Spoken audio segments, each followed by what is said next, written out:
오늘 욥기 40장 1절로 24절 말씀을 통해서 이해가 안 되는 사건 앞에서라고 하는 제목으로 함께 말씀을 묵상하려고 합니다.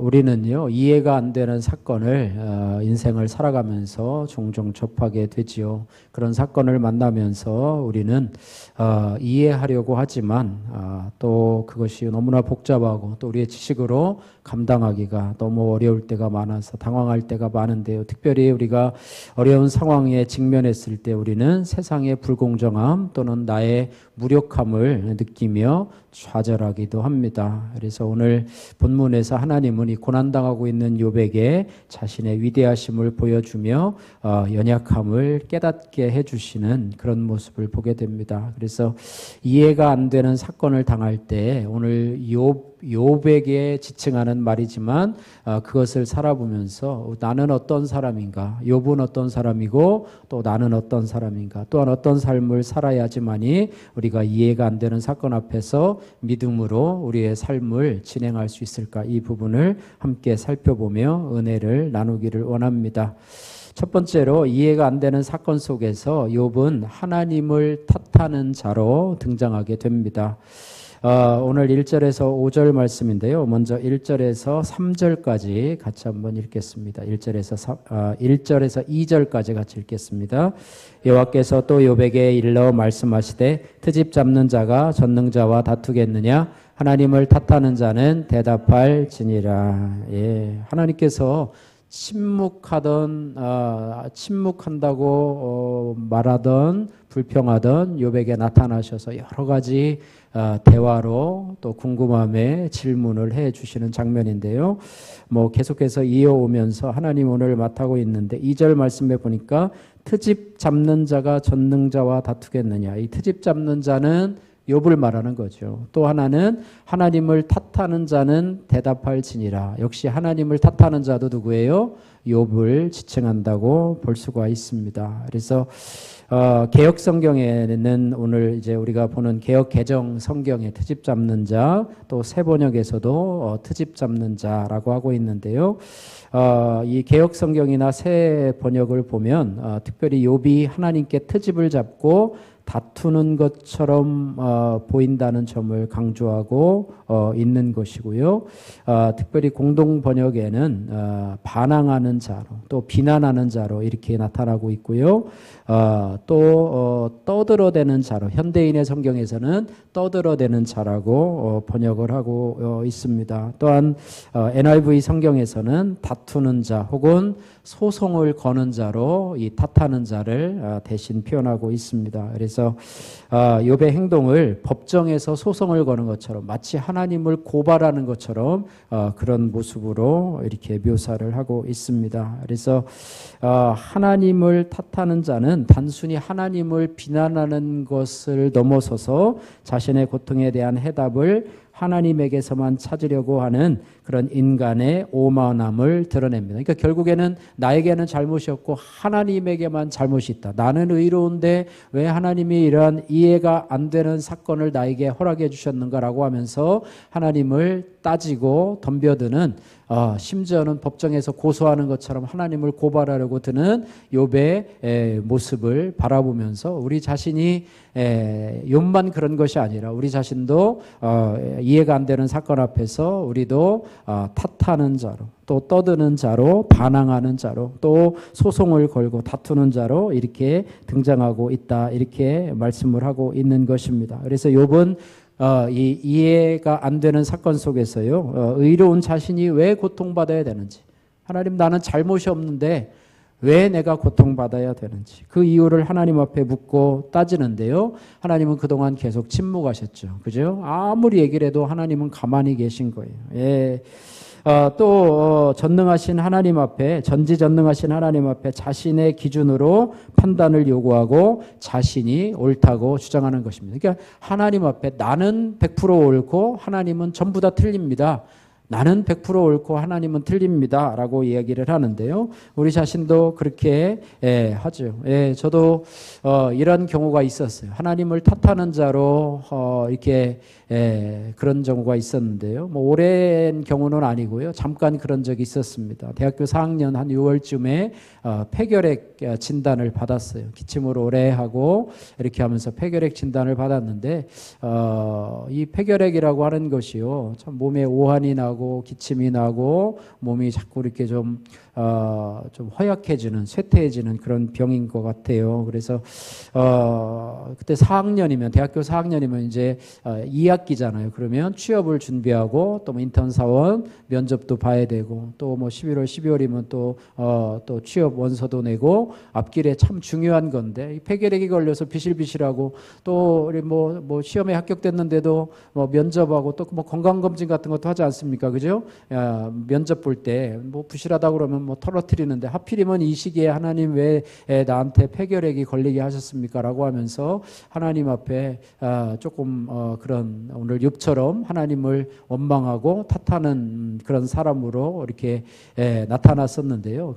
그때는 매일 성경으로 늘 큐티를 하고 있었어요. 그래서 그날도 이제 본문의 말씀을 이렇게 바라보니까 하나님이 뜬금없는 말씀을 하시는 거예요. 야고보서 1장 1절에서 4절 말씀을 주시면서 이렇게 말씀을 주시더라고요. 뭐 긴 말씀이긴 한데 짧은 말씀은 뭐냐면, 내 형제들아 너희가 여러 가지 시험을 만나거든 온전히 기쁘게 여기라. 그 말씀을 주시는데 나에게 이런 폐결핵 걸린 것을 가지고 기쁘게 여기라고 하면서 이해가 되질 않는 거예요. 이게 왜 기쁨이 되고 왜 기쁘게 여기라고 하지? 이런 문제는 짜증이 나야 되고 그런 문제들인데 왜 기쁘게 여기라고 하는가라고 생각하면서 그때 그 본문 말씀을 이렇게 묵상했던 기억이 나게 되는데, 어쨌든 그 또 시간이 지나고 또 여러 가지 과정들을 거쳐서 폐결핵임에도 불구하고 또 면접을 보고 또 시험을 보고 또 면접을 보고 또 시험도 보고 면접을 보고 이렇게 하면서 하나님이 또 대학원으로 인도하시고 취업으로 인도하지 아니하시고 또 대학원으로 인도하시고 또 대학원에 또 다니다가 결국은 신학의 길로 인도하시는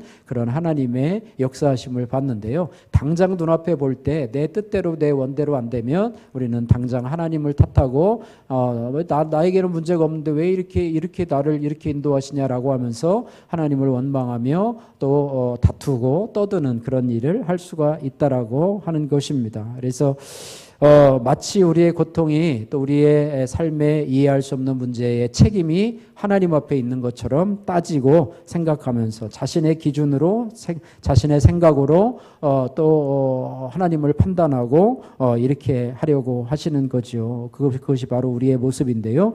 하나님은요, 오늘 2절 말씀에 뭐라고 나타나면 전능자라고 나타납니다. 전능하신 하나님, 그죠? Almighty God라고 하는데요. 전능자, 우리가 보통 하나님을 전지전능하시다, 모든 것을 다 아시고 모든 것을 다 하실 수 있는 하나님이다, 이렇게 말해요. 반대로 우리는 어떻죠? 그 하나님 앞에 따지고 불평하며 불망하는 저와 여러분들은 어떤 사람이죠? 여러분 전지하시나요? 모든 걸 다 하시나요? 여러분 전능하신가요? 모든 것을 다 하실 수 있나요? 우리가 흔히 하는 얘기로 터무니없는 얘기죠. 그죠? 우리가 알기는 뭘 알아요? 뭐 박사 학위를 받아도 뭐 그거 조금 아는 것. 그죠? 전능하긴 뭘 전능해요? 할 수 없는 일이 더 많죠. 내가 할 수 없는 일이 더 많죠. 그런데도 그런 우리가 전지전능하신 하나님 앞에 막 따지고 대들고 원망하고 불평하고 마치 밑에 아랫사람을 막 호통치는 것처럼 막 야단치고 이렇게 하면서 하는 우리의 모습이 마치 욥이 오늘 욥에게 호칭하는 것처럼 두 가지로 얘기하죠. 트집 잡는 자, 하나님을 탓하는 자로 드러나는데, 그것이 욥의 모습이 아니라 바로 저와 여러분의 모습이라고 하는 것입니다. 우리는 그 하나님 앞에 설 때 어떻게 되느냐? 하나님 앞에 탓하고 원망하는 그런 이해할 수 없는 사건이 다가왔을 때 우리는 하나님의 말씀 앞에 서야 한다고 하는 것입니다. 할렐루야. 여러분, 하나님의 말씀 앞에 설 수 있다는 것은 큐티하는 자로 이 땅을 살아가야 된다는 것을 의미하고 있습니다. 큐티를 안 하시는 분은 어떻게 주로 합니까? 그 전에 내가 들었던 배워왔던 성경 지식, 또 그동안에 내가 들었던 하나님의 말씀을 통해서 아니면 그날 하나님의 음성을 듣기 위해서 여기저기 성경을 펴게 되죠. 어디를 읽을까 하면서 고민하게 되죠. 그러나 말씀을 매일매일 묵상하는 사람은 고민할 필요가 없어요. 왜요? 그날 말씀이 정해져 있기 때문에. 그러면 또 어떤 분은 그렇게 얘기합니다. 하나님이 성경이라는 것을 통해서 우리에게 말씀하시고 때로는 환경을 통해서도 말씀하시고 우리의 내면을 통해서도 말씀하시는데 꼭 그날 본문이 우리에게 주시는 하나님의 말씀이라고 믿어야 되는가라고 생각을 하는데요. 우리가 하나님은요 전지전능하신 하나님이기 때문에 그날 똑같은 큐티 책을 가지고 묵상하는 사람들이 수만 명, 수십만 명이 될 수도 있어요. 그러나 성령 하나님께서는 각자의 상황마다 각자의 형편마다 하나님이 각자에게 말씀하시고 감동시킬 수 있으신 하나님이시라고 하는 것입니다. 물론 이 큐티 본문이 아니고 여러분들이 다른 본문을 펴도 하나님은 거기서 말씀하시겠죠. 어쨌든 하나님의 말씀, 이해가 안 되는 사건들이 여러분 발생할 때는요, 여러분이 집중해서 하나님의 말씀 앞에 서야 할 때라고 하는 거예요. 할렐루야. 하나님은 그날 말씀하시는데 내가 그날 말씀을 안 봐요. 하루가 넘어가요. 고난의 사건은 그대로 있어요.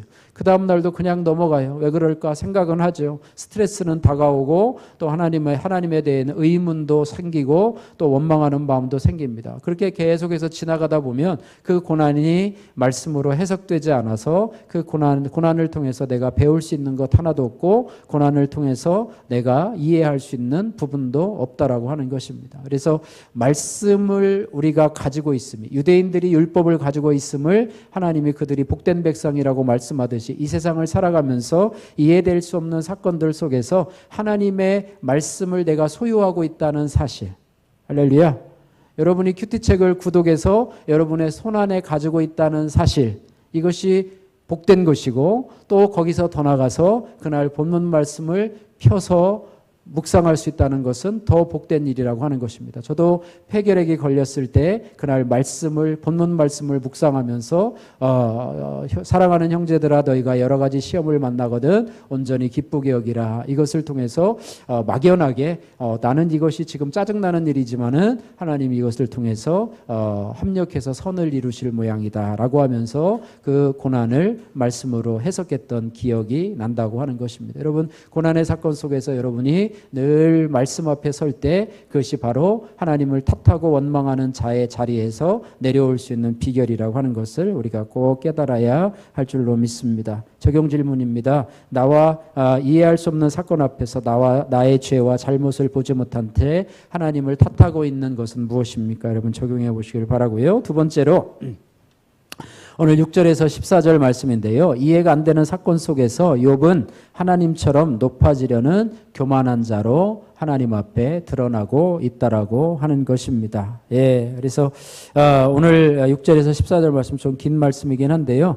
어쨌든 6절에서부터 9절 말씀까지 먼저 하나님의 대답하심에 대해서 같이 한번 읽겠습니다. 6절에서 9절 말씀 같이 읽습니다. 그때 여호와께서 폭풍 가운데서 욥에게 일러 말씀하시되 너는 대장부처럼 허리를 묶고 내가 내게 묻겠으니 내가 대답할지니라. 내가 내 공의를 부인하려느냐 내 의를 세우려고 악하다 하겠느냐. 내가 하나님처럼 능력이 있느냐 하나님처럼 천둥소리를 내겠느냐. 예, 이 8절에 보니까 내 의를 세우려고 나를 악하다 하겠느냐 내 의를 세우려고 내 공의를 부인하려느냐 또 네가 하나님처럼 능력이 있느냐 하나님처럼 천둥소리를 내겠느냐라고 하면서 이 욥을 막 이렇게 막 뭐라고 할까요? 막 이렇게 몰아붙이고 있는 하나님의 모습을 보게 되는데요.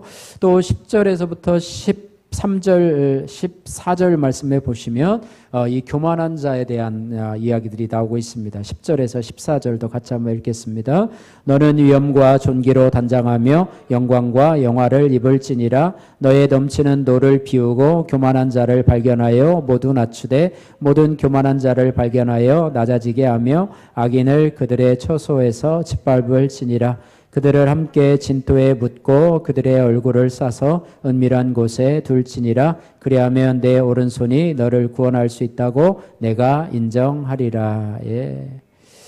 뭐라고 얘기를 하냐면 11절에 너의 넘치는 노를 비우고 교만한 자를 찾아서 모두 낮추어라. 또 교만한 자를 발견해서 낮아지게 하라. 또 악인을 그들의 처소에서 짓밟으라. 또 그들을 13절에 그들을 교만한 자들이죠. 교만한 악인들을 함께 진토에 묻고 그들의 얼굴을 싸서 은밀한 곳에 두어라. 이렇게 말하고 있습니다. 그러니까 네가 이것을 할 수 있느냐? 교만한 자를 찾아서 그들을 짓밟고 그들을 진토에 묻고 그들의 얼굴을 싸서 은밀한 곳에 둘 수 있느냐? 또 그렇게 하면 14절에 그리하면 내 오른손이 너를 구원할 수 있다고 내가 인정하리라. 예, 우리가 교만한 사람 교만한 사람들 여러분 주위에 많이 있죠. 예, 그런 사람들 여러분 꺾어가지고 교만한 사람들을 여러분이 심판할 수 있습니까? 여러분 교만한 사람들 잘못해서 훈계하다가는요 여러분이 10배로 당합니다. 아시죠? 그죠? 그 사람들에게는요 권고가 씨도 안 먹혀요. 바늘 하나 안 들어갑니다. 그러다가 오히려 덤탱이로 뒤집어 쓰는 경우가 많은데요. 욥에게 그렇게 말합니다. 네가 그런 사람들을 이렇게 낮아지게 해서 네가 그들을 징계할 수 있느냐? 그러면 내가 네 오른손이 너로 구원할 수 있다고 내가 인정하겠노라 라고 얘기를 하고 있습니다. 그래서 욥을요 하나님 앞에 교만한 자로 칭하고 있다고 하는 거예요. 예, 하나님이 자신이 이해할 수 없는 사건을 주신 것은 하나님의 나에게 행하신 불공평한 일이라 이렇게 계속 이야기를 하고 있습니다. 꼭 하나님의 판단에 의문을 제기하고 자신이 더 정의롭다고 생각하는 것이 바로 교만한 태도라고 하는 것입니다. 욥은 하나님 앞에 질문하고 논쟁하며 마치 하나님과 동등한 존재임을 하면서 하나님과 마치 대화를 나누려고 합니다. 이것은 사람이요 하나님과 같이 될 수 있다라고 생각하는 오만한 그런 태도라고 하는 것입니다. 그래서 하나님은 욥에게 세상 만물을 다스리는 것이 얼마나 어려운지를 보여주면서 욥의 교만함을 깨뜨리는 그런 모습을 보게 되는데요. 오늘 읽으신 11절에서 14절 말씀입니다.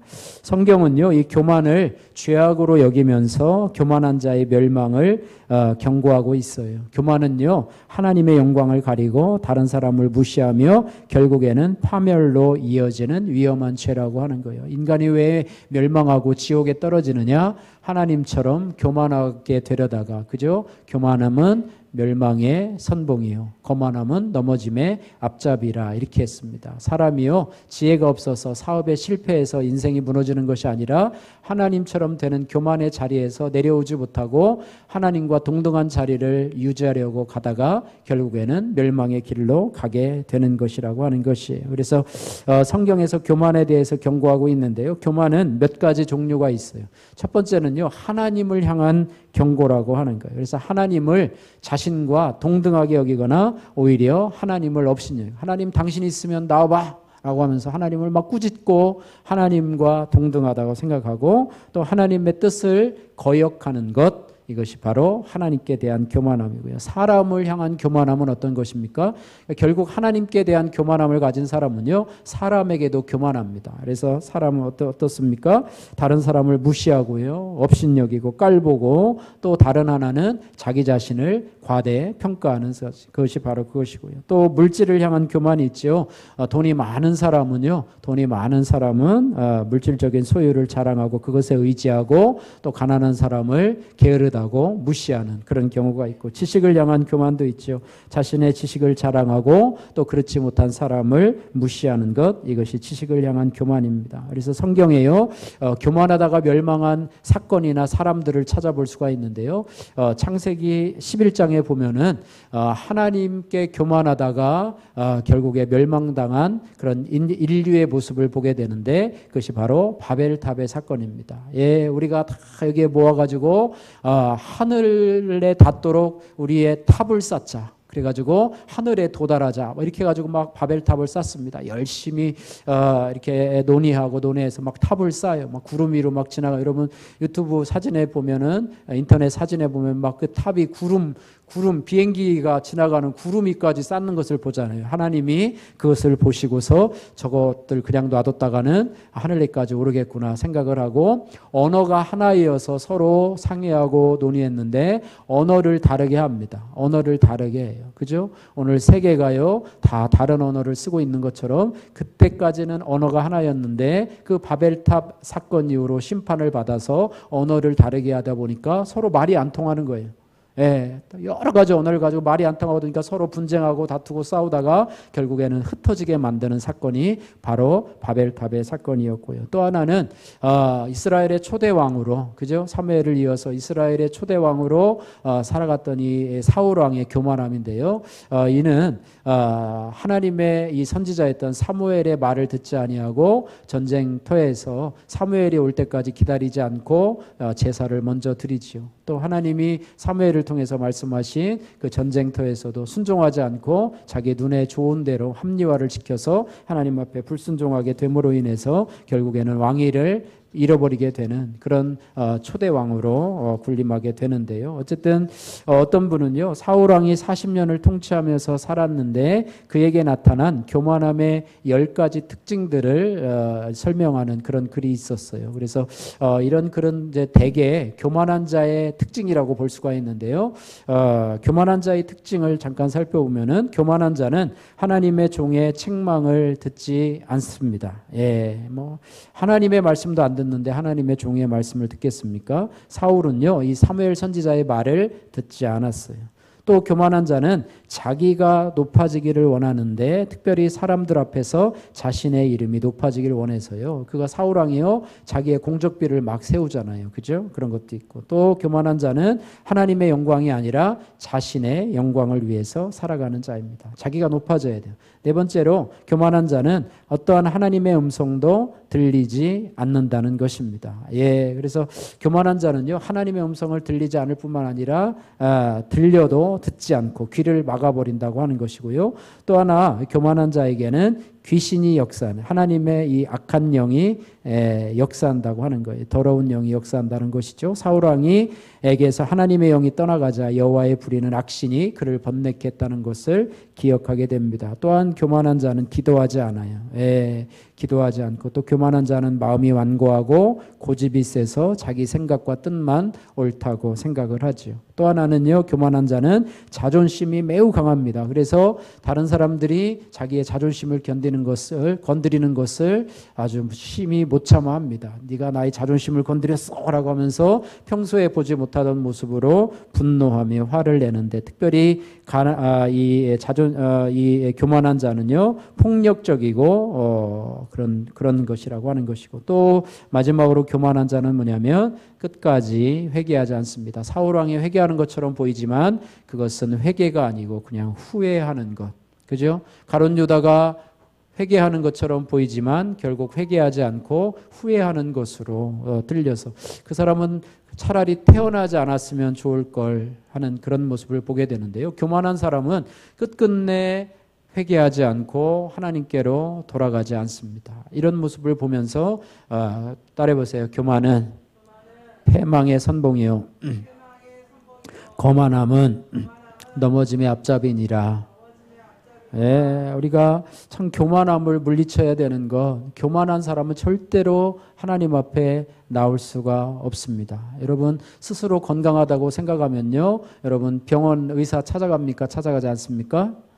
찾아가지 않잖아요. 스스로 나이가 여기가 아픈데, 여기가 좀 몸이 안 좋은데 그러면 병원을 찾아가요. 그게 겸손한 모습이잖아요. 그죠? 하나님 앞에서도 그렇잖아요. 내가 온 것은 건강한 자에게 온 것이 아니라 병든 자를 찾으러 왔다. 이렇게 말씀하고 있습니다. 건강한 자에게는 의원이 필요 없고 병든 자에게라야 필요 있다 말씀하고 있습니다. 그래서 우리에게는요, 겸손함이 필요하다고 하는 거예요. 하나님 앞에 겸손함이 필요하다고 하는 거예요. 그래서 치과 의사였지만 아내와 딸의 암으로 인해 자신의 교만을 깨닫고 주님 앞에 돌아온 이승근님의 큐티인 간증인데요. 고난을 만나야 했던 이유라고 하는 이승근님의 큐티인 간증입니다. 저는 안정적으로 잘 살고자 치과 대학에 진학을 했습니다. 공부도 잘했겠네요. 그죠? 이후 믿는 아내와 결혼하여서 치과를 여기까지는 참 잘 됐어요. 그죠? 그러나 돈의 노예가 되어서 음란을 즐기다가 불륜과 낙태의 죄까지 지었습니다. 이로 인해서 아내는 큰 상처를 받았고요. 하지만 문제는 여기서 그치지 않았습니다. 사랑과 관계 맺는 것이 서툰 저는 환자는 물론 직원과의 소통도 힘이 들어서 치과 운영에 어려움을 겪었습니다. 그래서 부동산 투자와 다단계에도 손을 대보았지만 더 큰 손해만 입었습니다. 그러던 중에 아내가 난소암 진단을 받고 수술과 항암 치료를 받게 되었습니다. 그런 와중에도 저희 부부는 세상 욕심으로 자기 의를 세우고자 대출을 받아서 치과를 옮겨 개원을 했습니다. 더 아마 확장을 했겠죠. 하지만 몇 년 후 인간관계가 안 되는 저의 근본적인 문제 때문에 빚만 진 채 폐원하게 되었습니다. 그리고 2주 뒤 하나님은 교만한 저를 낮추시고자 고3인 외동딸이 대장암에 걸린 사실을 알게 하셨습니다. 눈처럼 쌓인 빚과 아내와 딸 모두 암이라고 하는 현실 앞에서 저의 삶의 의지가 모두 꺾였습니다. 처음에는 내 인생을 이렇게 가혹하게 몰아치시는 하나님이 원망스러웠습니다. 하지만 믿음의 공동체에 속해 있다 보니 고난이 축복이 되어 예배와 소그룹 모임을 사모하게 되었습니다. 이런 와중에서도 소그룹의 공동체에 속해 있다는 자체가 참 큰 축복이지요. 그리고 소그룹 모임에서 지체들의 이야기를 들으면서 내가 얼마나 관계 맺기가 안 되고 나밖에 모르는 이기주의자인지를 깨닫게 되었습니다. 그래서 저는 그동안 제가 지은 악하고 음란한 죄를 소그룹에서 모두 고백하고 진심으로 회개의 기도를 드렸습니다. 이렇게 사건이 말씀으로 해석되고 내 죄를 보게 되니 아내와의 관계도 조금씩 회복되었습니다. 만약 제가 치과 의사로서 아내와 딸의 암이라는 고난을 만나지 않았다면 저는 교만하게 하나님을 탓하고 원망하다가 지옥에 갔을 인생입니다. 그러나 배의 못을 지으셨듯이 저를 지으신 하나님은 빚과 암으로부터 저와 우리 가정을 구원해 주셨습니다. 적용하기 아내가 부탁하는 일을 토달지 않고 하겠습니다. 동네 이웃들을 무뚝뚝하게 대했는데 앞으로는 친근하게 대하며 큐티인을 전하겠습니다. 이렇게 말하고 있습니다. 교만한 자를 물리치시는 하나님. 할렐루야. 욥에게 물었잖아요. 네가 교만한 자를 물리칠 수 있느냐? 그러면 너의 오른손이 너를 구원하는지 내가 인정하겠다 그랬는데 욥은 거기에 대해서 대답을 못해요. 그러나 하나님은요, 교만한 자를 꺾으실 수 있는 하나님이십니다. 오늘 이렇게 믿음의 사람인데도 교만하면 결국 멸망으로 갈 수밖에 없는데 하나님께서는 아내와 딸의 암을 통해서 또 엄청난 빚을 통해서 결국은 하나님의 말씀으로 돌아가게 하시고 겸손하게 하셔서 이제는 삶의 온전한 궤도를 선택할 수 있게 하시는 하나님이시라고 하는 것입니다. 그래서 그런 하나님을 우리가 의지하는 인생, 그것이 바로 복된 인생이라고 하는 것입니다.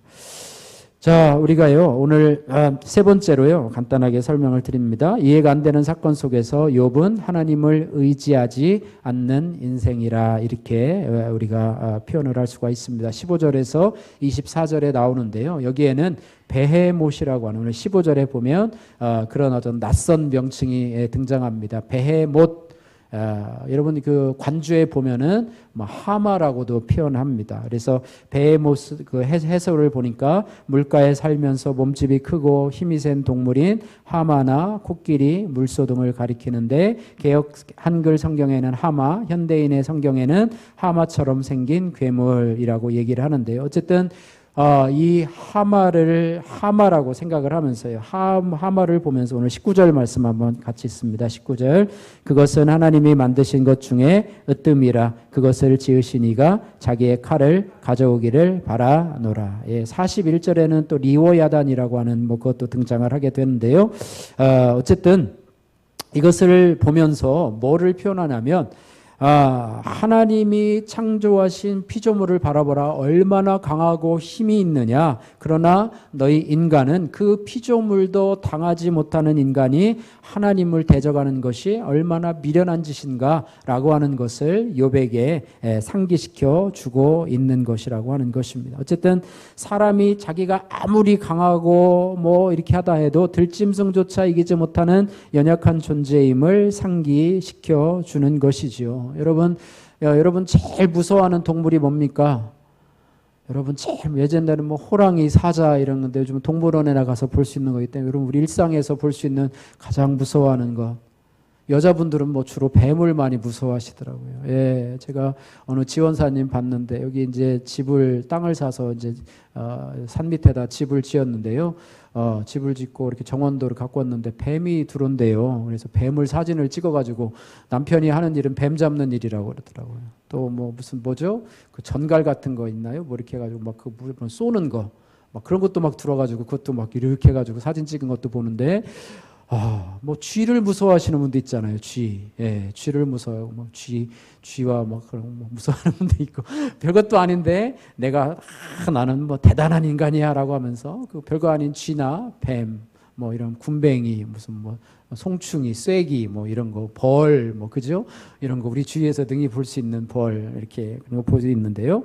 예, 그럴 수 있습니다. 어쨌든 우리는요 신체적인 연약함을 가지고 있는 인간이고 또 어떤 정신적인 연약함을 갖고 있는 그런 인간입니다. 우리는 질병과 노화에 자유롭지 못한 인간이에요. 우리는 누구든지 질병을 가지고 있어요. 저도 당뇨병을 가지고 있잖아요. 예, 그래서 2012년도에 박사학위 논문을 쓰다가 갑자기 몸이 아프고 해가지고 논문을 쓰다가 월요일인데 집에 내려오게 되었어요. 너무너무 아픈데 뭐 이유를 알 수도 없고 일주일을 꼬박 그냥 알았어요. 새벽 설교도 못하고 그냥 알았어요. 몇 개월 있다가 병에 이제 병명을 발견하게 되었지만은요, 좀 지금까지 또 그들 이제 조절하며 살고 있는데요. 어쨌든 우리는 질병에 약하고 또 노화, 시간이 지나면 뭐 아무리 뭐 동안이라고 해도요 어쩔 수 없는 인간이에요. 늙어갈 수밖에 없는 인간이라고 하는 것이고 또 추위와 더위에 올여름 여러분 폭염을 겪었잖아요. 그죠? 겨울에는 또 엄청난 한파가 올 거라고 뭐 두려움에 떨게 하는데 뭐 자연재해 이런 거에 취약한 인간이고 또 인간은 다른 동물에 비해서 뛰어난 지능을 가지고 있지만은 그러나 힘이나 어떤 속도에 있어서는 약하고요. 또 모든 생명체는 죽음을 맞이해야 되는데 인간 역시 죽음이라고 하는 불가피한 현실 앞에서 두려움과 불안함을 느끼며 살아갈 수밖에 없는 존재라고 하는 것이고 정서적으로도요. 우리는 감정이라고 하는 것을 가지고 있어서 슬픔이나 분노, 두려움들의 감정은 우리를 때로는 힘들게 하고 불안정한 상태로 만들 수 있고요. 또 경쟁이 심한 사회다 보니까 불안과 스트레스를 받고요. 또 우리 인간은 사회적 동물이라고 하지만은요, 이런 고립되고 외로운 느낌 속에 혼자라고 하는 생각들 이런 것 속에 힘들어할 수밖에 없는 존재고 또 완벽하지 못하고 실수를 저지르기 때문에 자신을 비난하고 탓하는 그런 연약한 존재라고 하는 것입니다. 또 더 나아가서는 사람들이 강한 것 같지만은 나는 어디에서부터 와서 무엇하다가 무엇하는 존재인가? 나의 인생, 내가 지금 살아온 지나온 삶은 나는 어떤 의미를 가지고 살아왔는가? 이런 걸 물어보면 갑자기 연약해지는 인간일 수밖에 없다라고 하는 거예요. 그래서 우리 자신이요 하나님 앞에서 이런 인간의 연약함을 인정하고 받아들이는 것이 참으로 중요한 이유가 뭐냐면 그렇게 할 때 자기 자신을 이해하는 데 도움이 되고요. 타인과의 관계 개선에도 도움이 되고 또 하나님을 더 가까이 하는데 도움이 될 수 있다라고 하는 사실을 기억하면서 우리의 연약함을 자꾸 보면 볼수록 우리는 더 성숙한 대로 나갈 수 있다라고 하는 사실입니다. 반대로 나는 약점이 없어, 나는 강한 사람이야, 나는 뭐든지 할 수 있어 라고 자신하는 사람은 오히려 그 가운데서 더 외로움 가운데 자신과 타인과 하나님과의 관계 속에서 온전히 나가지 못한다는 것을 알게 된다는 것입니다. 그래서 욥에게 말씀하시는 것은 너는 연약한 인생이다. 그러므로 너는 하나님을 의지하는 인생이 되라. 이렇게 말씀하고 있습니다. 잠언 3장 5절에서 6절 말씀에 너는 마음을 다하여 여호와를 신뢰하고 내 병철을 의지하지 말라. 범사의 그를 인정하라. 그리하면 내 길을 지도하시리라. 이렇게 말하고 있습니다. 우리가 하나님을 의지하고 나 자신의 연약함을 인정할 때 비로소 진정한 자유와 평안을 의지할 수 있다라고 하는 것입니다.